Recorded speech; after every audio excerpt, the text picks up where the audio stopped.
Hello friends, welcome to Sumi Gokul வீடு. இன்றைக்கி நம்ம வீட்டில் கருவேப்பிலை பொடி எப்படி அரைக்கிறதுன்னு பார்க்கலாம்.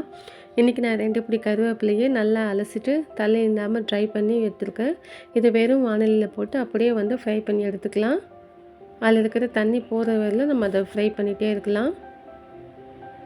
இப்போ பாருங்கள், நல்லா தண்ணியெல்லாம் போயிட்டு அதை உடைச்சா கருவேப்பிலை உடையிற அளவுக்கு நம்ம வறுத்து எடுத்துருக்கோம்.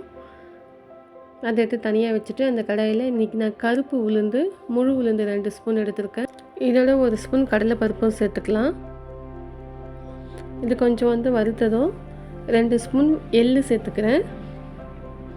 இது 3 சேர்த்து நல்லா வறுத்ததும் காரத்துக்கு தேவையானதை சேர்த்துக்கலாம்.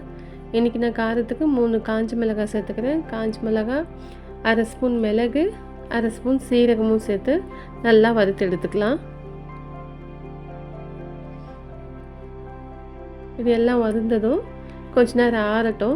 ஆறின பிறகு நம்ம மிக்ஸி ஜாரில் சேர்த்து அரைச்சி எடுத்துடலாம். இப்போ பாருங்கள், இது எல்லாமே நல்லா வறுத்து எடுத்தாச்சு, நல்லாவும் ஆறிடுச்சு.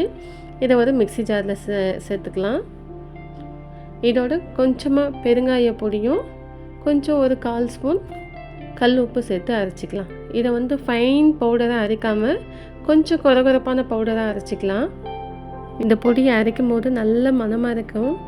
இது பொடியை நம்ம இட்லி, தோசை, சாதத்தோடு கொஞ்சம் நெய் சேர்த்து சாப்பிட்றதுக்கு ரொம்பவே சூப்பராக இருக்கும். இது உங்கள் குழந்தைகளை கட்டாயம் விரும்பி சாப்பிடுவாங்க. நல்ல ஹெல்த்தியான சுவையான கருவேப்பிலை பொடியை நீங்களும் செஞ்சு பார்த்துட்டு எப்படி இருந்துச்சுன்னு எனக்கு கமெண்ட் பண்ணுங்கள். தேங்க்யூ.